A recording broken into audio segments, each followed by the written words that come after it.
Chúng ta thường tự hào gọi nhau là con rồng cháu tiên. Chúng ta thuộc lầu câu chuyện Lạc Long Quân và Âu Cơ bẻ ra trăm trứng. Nhưng có bao giờ bạn tự hỏi trước Lạc Long Quân là ai và cái nôi đầu tiên của giống nòi rồng tiên ấy thực sự nằm ở đâu? Lịch sử giáo khoa thường bắt đầu từ nhà nước Văn Lang của các vua Hùng, nhưng dòng máu chảy trong huyết quản của chúng ta đã khởi nguồn từ trước đó rất lâu. Một kỷ nguyên mà sử sách gọi là Kỳ Hồng Bàng, một vương quốc có tên là Xích Quỷ. Nếu tôi nói với bạn rằng lãnh thổ của người Việt cổ đại không chỉ gói gọn trong dải đất hình chữ S này.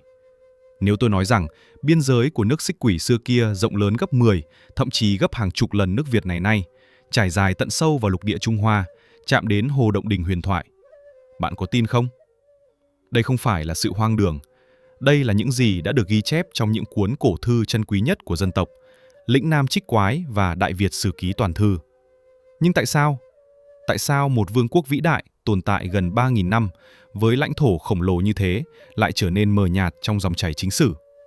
Tại sao những trang sử hào hùng ấy lại bị phủ lên một lớp bụi thời gian dày đặc đến mức nhiều người trong chúng ta đã lãng quên? Hôm nay, hãy cùng tôi đi ngược dòng thời gian, vén màn sương mù của lịch sử để chạm tay vào sự thật trần trụi về lãnh thổ nước Xích Quỷ và giải mã bí ẩn 3.000 năm bị bỏ quên của dân tộc Việt. Xích Quỷ, đế chế bị lãng quên. Để hiểu được quy mô của nước Xích Quỷ, chúng ta hãy mở lại trang sử của Đại Việt Sử Ký Toàn Thư. Ngô Sĩ Liên, nhà sử học lỗi lạc thời Lê đã chép rằng: vua Kinh Dương Vương làm vua nước Xích Quỷ, Bắc giáp Động Đình Hồ, Nam giáp nước Hồ Tôn, Tây giáp Ba Thục, Đông giáp biển Nam Hải. Hãy dừng lại một chút để phân tích 4 cột mốc địa lý này. Chúng sẽ khiến bạn phải rùng mình về sự rộng lớn của nó. Bắc giáp Động Đình Hồ. Hồ Động Đình ngày nay nằm ở tỉnh Hồ Nam, Trung Quốc. Đây là hồ nước ngọt lớn thứ hai của Trung Quốc.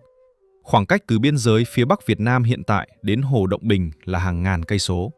Nếu biên giới nước Xích Quỷ chạm tới đây, nghĩa là toàn bộ vùng đất mênh mông bao gồm Quảng Đông, Quảng Tây và một phần lớn Hồ Nam ngày nay, từng là nơi sinh sống của người Việt cổ. Tây giáp Ba Thục. Ba Thục chính là vùng Tứ Xuyên ngày nay, một vùng đất hiểm trở nổi tiếng với nền văn minh tam tinh đôi bí ẩn.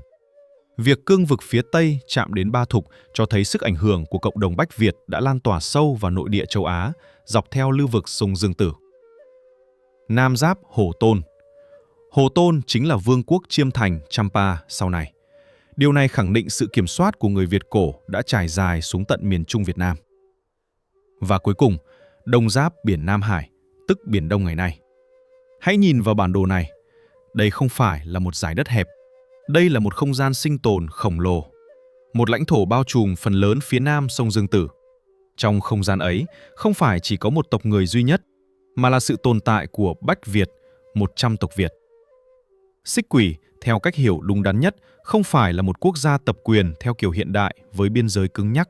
Đó là một liên minh các bộ tộc Việt, một cộng đồng văn hóa chung, cùng chia sẻ ngôn ngữ, tập quán như nhuộm răng, xăm mình, trồng lúa nước, và cùng tôn thờ một nguồn gốc tổ tiên chung. Và người đứng đầu liên minh vĩ đại ấy chính là Kinh Dương Vương. Vậy, nếu lãnh thổ rộng lớn đến thế, tại sao ngày nay chúng ta chỉ còn lại dải đất hình chữ S? Câu trả lời nằm ở cuộc chiến sinh tồn và sự sáp nhập của các đế chế phương Bắc. Nhưng quan trọng hơn, di sản của Xích Quỷ không mất đi. Nó vẫn nằm đó, ẩn giấu trong những địa danh mà chúng ta ngỡ là xa lạ. Nhiều người cho rằng Xích Quỷ chỉ là huyền thoại. Nhưng huyền thoại không tự nhiên sinh ra. Huyền thoại là cái bóng của lịch sử, và cái bóng ấy đang đổ dài lên những địa danh có thật. Chúng ta hãy nói về dấu ấn địa danh, những nhân chứng câm lặng nhưng trung thực nhất. Tại sao lại là Hồ Động Đình? Trong truyền thuyết, Kinh Dương Vương đi tuần thú xuống phía Nam và gặp Long Nữ, con gái Động Đình Quân, tại Hồ Động Đình. Nếu người Việt cổ chỉ sống quanh vùng sông Hồng, tại sao tổ tiên ta lại chọn một cái hồ xa xôi tận Hồ Nam để làm bối cảnh cho cuộc hôn nhân lập quốc?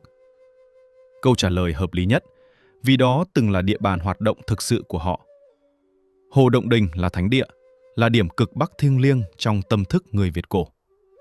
Tên gọi Động Đình đã khắc sâu vào ký ức dân tộc đến mức dù trải qua hàng ngàn năm Bắc thuộc, nó vẫn không bị xóa nhòa trong các câu chuyện truyền miệng. Tiếp theo là dãy Ngũ Lĩnh. Sử sách Trung Hoa cũng nhiều lần nhắc đến vùng đất phía nam dãy Ngũ Lĩnh là đất của người Bách Việt chi địa.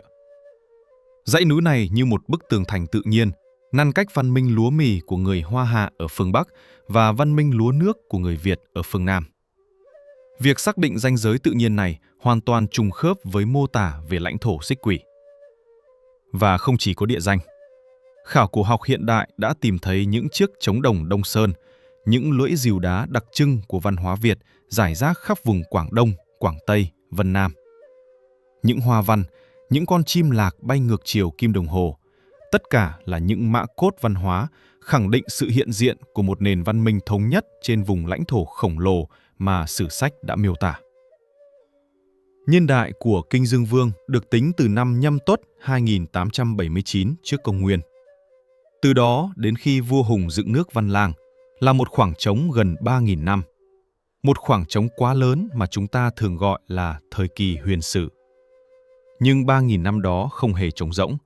Đó là 3.000 năm của sự hình thành, phát triển rực rỡ và cả những cuộc di cư đẫm máu để bảo vệ nòi giống. Đây là câu hỏi đau đáu nhất. Tại sao? Tại sao một thời kỳ vĩ đại như vậy lại bị lãng quên, hay nói đúng hơn là bị làm mờ trong chính sử? Có 3 nguyên nhân cốt tử mà chúng ta cần nhìn thẳng vào sự thật. Thứ nhất, sự hủy diệt của chiến tranh và chính sách đồng hóa. Suốt 1.000 năm Bắc thuộc, bao nhiêu thư tịch cổ, bao nhiêu ghi chép của người Việt đã bị tịch thu và đốt bỏ. Mã Viện, Cao Biền và sau này là nhà Minh, họ đã cố tình xóa sạch ký ức của người Việt để dễ bề cai trị. Khi văn tự bị mất, lịch sử chỉ còn có thể tồn tại qua những câu chuyện truyền miệng, qua lời ru của bà, của mẹ. Và thế là lịch sử buộc phải hóa thân thành huyền thoại để sống sót. Lĩnh Nam Trích Quái chính là tập hợp của những mảnh vỡ ký ức ấy. Thứ hai, quan điểm chép sử khắt khe.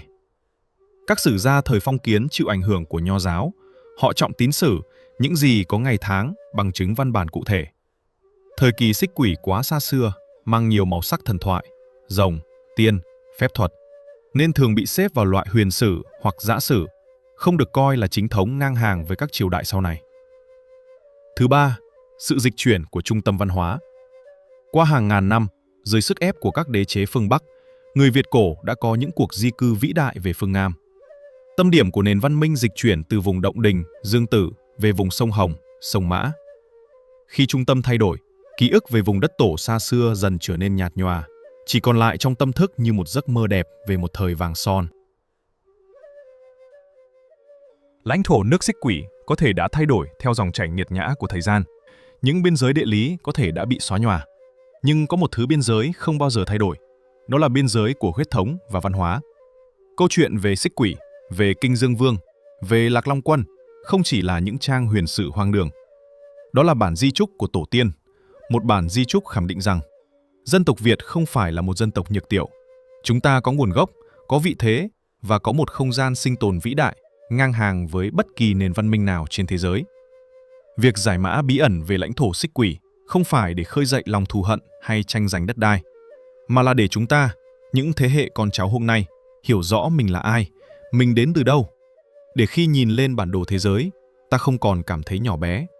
Để ta biết rằng, trong dòng máu đang chảy trong người mình, có khí phách của rồng, có vẻ đẹp của tiên và có sức sống mãnh liệt của một dân tộc đã tồn tại và trường tồn suốt hơn 4.000 năm lịch sử. Nước Xích Quỷ. Dù sử sách có lãng quên, nhưng trong tâm thức người Việt, nó vẫn sống, mãi mãi sống. Và chúng ta tự hào là dòng máu Lạc Hồng.